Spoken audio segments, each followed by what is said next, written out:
গ্রামে ধুলোমাটি আর কাঁচা রাস্তায় হাঁটছে একটি ছেলে, হাতে ছেঁড়া ব্যাগ, পায়ে পুরনো স্যান্ডেল। বাবা কৃষক, মা গৃহিণী।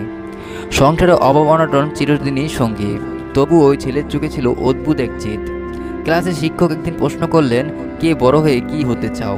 বন্ধুরা বলল, আমি ডাক্তার হব, আমি ইঞ্জিনিয়ার হব। কিন্তু ওই ছেলেটি বলল, আমি হব এমন একজন যাকে দেখে সবাই বলবে অভাব কোনো বাধা না, চেষ্টা করলেই সফলতা আসবেই।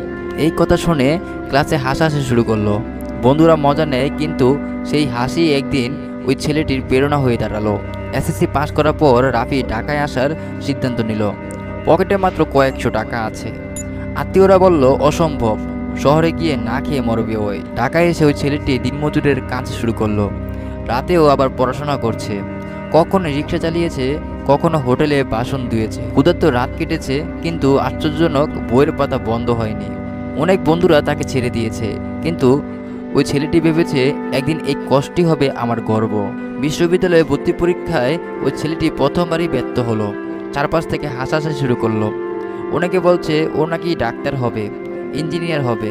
এখন দেখো, বিশ্ববিদ্যালয়ে চান্স পায় নাই। রাফি ভেঙে পড়ল, মনে হলো সব স্বপ্ন শেষ। কিন্তু হঠাৎ গ্রাম থেকে একটি চিঠি আসলো তার মায়ের হাতে লেখা ছিল, বাবা, ব্যর্থতা মানে শেষ না, এটা কেবল নতুন করে শুরু করার শিক্ষা। উঠে দাঁড়া, তুই পারবি, আমি জানি। চোখে পানি এলো, বুকের ভিতর আগুন জ্বলে উঠল। ওই ছেলেটি প্রতিজ্ঞা করলো, আমি হাল ছাড়ব না। আবার পরীক্ষা দিল ওই ছেলেটি। এবার ভর্তি হলো বিশ্ববিদ্যালয়ে। পড়াশোনার পাশাপাশি পার্ট টাইম কাজ শুরু করলো। সকালে ক্লাস, বিকেলে টিউশন, রাতে রেস্টুরেন্টের কাজ।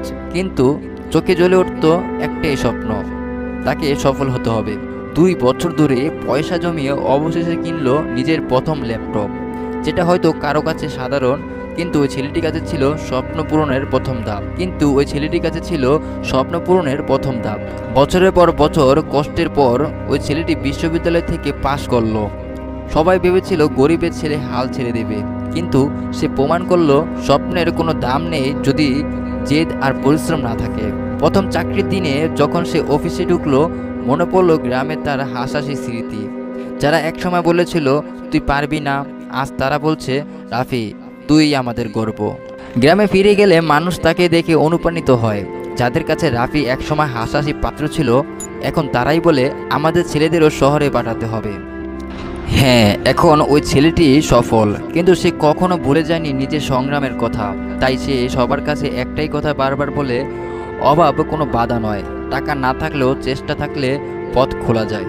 সফলতা একদিনে আসে না, বারবার পড়ে যাও, তবুও আবার দাঁড়াতে হবে। ধৈর্য আর কঠোর পরিশ্রমই হলো সফলতা। রাতের অন্ধকার শেষে যেমন সূর্য ওঠে, তেমনি কষ্টের পর আসে আলো। আর যদি আমি সফল হই, তাহলে আপনিও পারবেন। শুধু হাল ছাড়বেন না, প্রতিদিন চেষ্টা করুন, কারণ সফলতা সবার জন্য অপেক্ষা করে। এখন ওই ছেলেটি অফিসে বসে যখন নিজের যাত্রাপথের কথা ভাবে, বুক ভরে যায় কৃতজ্ঞতায়। সে ভাবে, আমি যদি হাল ছেড়ে দিতাম, তাহলে আজকে এই আমি থাকতাম না।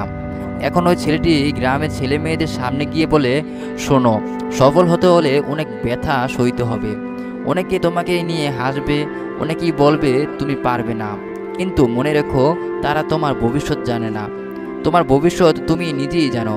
তুমি নিজেই লিখবে, তুমি নিজেই তৈরি করবে।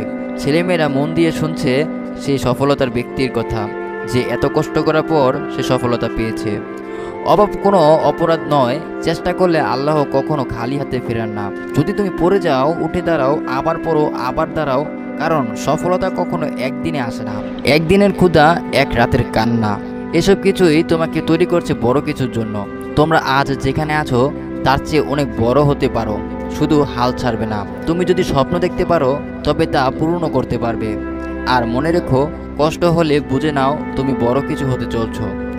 এই কথায় চারপাশ নিস্তব্ধ হয়ে যায়, সবাই চোখে নতুন আগুন জ্বলে। এই কথাগুলো ওই ছেলেটারই আজকে আমি তোমাদের সামনে তুলে ধরছি। এই ছেলেটি প্রমাণ করে দিল, অভাব কোনো বাধা না, চেষ্টা করলে সফলতা আসবেই। আজকে এই পর্যন্ত। কি আমার গল্পটা যদি তোমার ভালো লাগে, তাহলে অবশ্যই চ্যানেলটি সাবস্ক্রাইব করে পাশে থাকবে, বেল আইকনটি বাজিয়ে দিবে। আজকে এই পর্যন্ত। কি সবাই ভালো থাকবে। আসসালামু আলাইকুম।